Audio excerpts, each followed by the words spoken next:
Hola, ¿qué tal amigos? Soy Laura Ceballos y esta es mi participación semanal para Sin Censura, que se llama Alea y Acta Est, y no lo digo yo. Se dice que cuando Julio César estaba en las lindes del Rubicón, a punto de salir de la frontera de su propia jurisdicción, las Galias, a sabiendas que si cruzaban el río comandando a sus tropas, podía ser declarado enemigo público por el Senado e invadió definitivamente Italia, se inició una guerra civil. Al poner un pie en el agua, se encomendó a la diosa Fortuna y pronunció la frase «La suerte está echada». En un contexto distinto, pero también de paso decisorio, a partir de este miércoles, para la oposición en México, los dados ya fueron lanzados, a pesar de que se trataba de un hecho histórico mucho menos heroico, aunque más histriónico de lo que se habrían propuesto. Y como si de seguir instrucciones precisas se tratara, queriendo cumplir todas y cada una de las predicciones hechas por el presidente, la oposición se unió como pudo bajo el comando de un antilíder para llevar su farsa democrática de coalición al extremo y terminar con un final de risa, pero nunca un final feliz.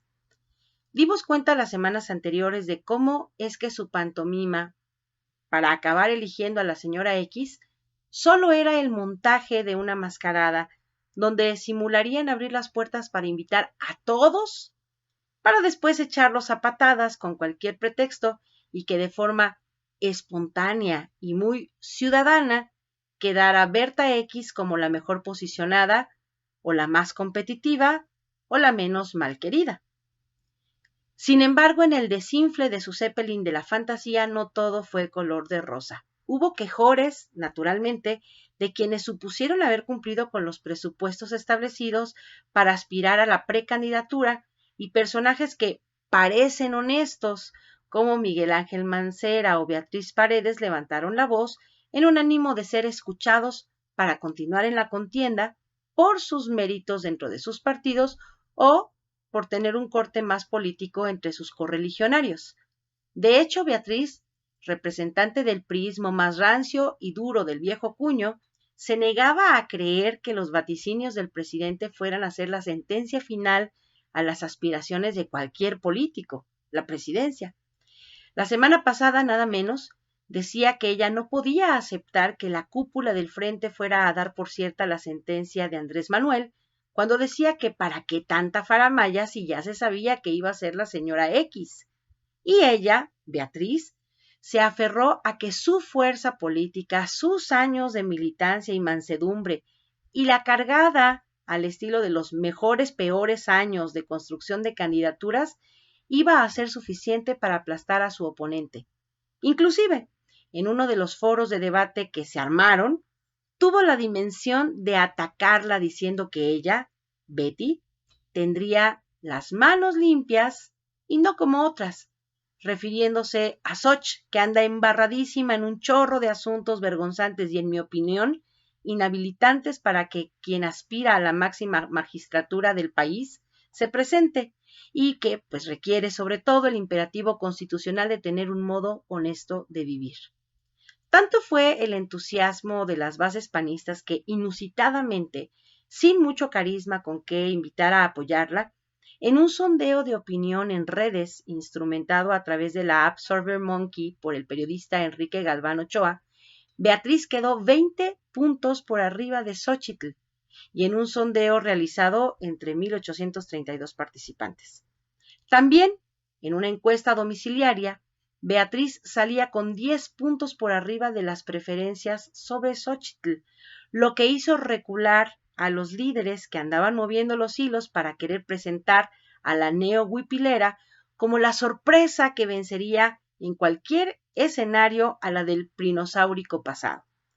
Con esto en cuenta, fue Alito el que invitaba a Beatriz a declinar, porque si no, no podrían cumplir con la palabra empeñada en la construcción de este Frankenstein antihistórico, donde al PAN le toca el turno de imponer a su candidato o candidata a la presidencia. Por ende, y para evitar una vergüenza en cadena nacional, suspendieron el encuentro final de este domingo con votaciones en vivo para que Xochitl no pudiera perder en los números, pero ganando con los hechos caprichosos de Claudio y su pandilla. Y así, sin pudor ni oficio democrático, hoy, este miércoles, anunciaron una derrota de Beatriz por 42.4% de los apoyos contra el 57.6% de las preferencias a favor de la seño X. ¿De dónde sacaron sus números? ¿Por qué o para qué se adelantaron más de media semana al evento del domingo? ¿Por qué fue Alito con Ciro a derrotar a su candidata antes de tiempo? ¿Por qué quisieron hacer válida la predicción de AMLO que revelaba a Xóchitl como la abanderada de la oposición? Porque la suerte estaba echada desde que los machuchones lo habían arreglado previamente. Beatriz se negaba a derrotarse antes de tiempo y se acogía al resultado de las encuestas de este domingo, pero en un madruguete digno de los bandidos, se le adelantaron para darla por descontadas. Y el miércoles, Alito Moreno fue con Ciro para arropar a Xóchitl y más tarde, en conferencia de prensa con compañeros de partido, todos con caras de luto, aplaudieron la decisión de ir felices en respaldo de la candidata única. La suerte estaba echada desde el momento en que lo cantó el presidente y no quisieron aceptarlo. ¿Dirá Beatriz Paredes que el presidente estaba en lo correcto? ¿O culpará de sus desgracias al plomito que tiene como dirigente el revolucionario institucional, que ya no es revolucionario y es cada vez menos institucional? Muchas gracias y hasta la próxima.